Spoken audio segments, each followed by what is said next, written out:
So Aino is the story of a young girl whose brother, Joukahainen, promised her in marriage to the old and powerful Väinämöinen. Unfortunately, Joukahainen lost a bet against Väinämöinen, and in a bid to save his life, he promised Aino. Now, Aino, of course, was very unhappy about this. Apparently, no one else was. Even Aino's mother thought that it was a good idea for her to marry this old and powerful man. But Aino was so unhappy that she just wandered through the forest for 3 days and 3 nights until she reached the edge of a shore right next to the sea. And at that point, she saw 3 maidens in the distance on a rock. And she decided to swim to them because she was really sad and inconsolable.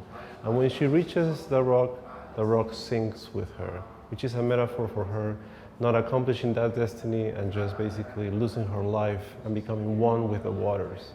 Now, when the hare goes back to the house of Aino and carries the news of her death, her mother starts to cry, and out of her tears come rivers and waterfalls and mountains and trees, and comes all this beautiful allegory of how all this world is, kind of created out of this pain.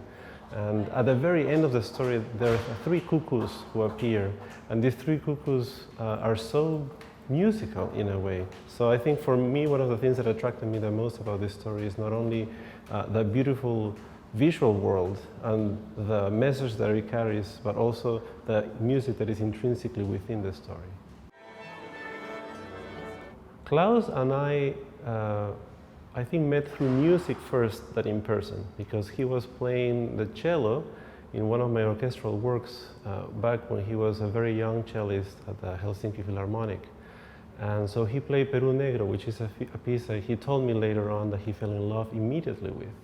So he started to program this piece when he became a conductor. So I dedicated this piece to Klaus. I also asked him what stories or aspects of Finnish culture he was most interested in. And he brought up the story of Aino from the Kalevala.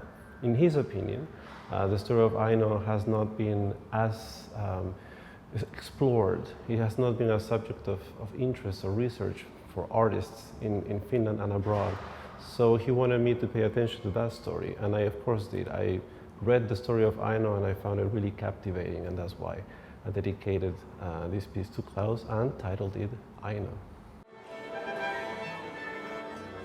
So I was not born into a musical family, but I started playing the piano when I was 5, not seriously until I was 12. And only then, when I discovered the music of Bach, I think it was like a revelation for me. So I really wanted to become a composer almost ever since. When I was 15, I discovered the orchestra, and I fell in love with the orchestral world. And when I was 21 years old, I emigrated to Finland from Peru. So there have been many different composers at different times in my life. Like from France, for example, Claude Debussy and Gérard Griset have been great influences. But then in Finland, obviously Sibelius was a major influence for me too, as well.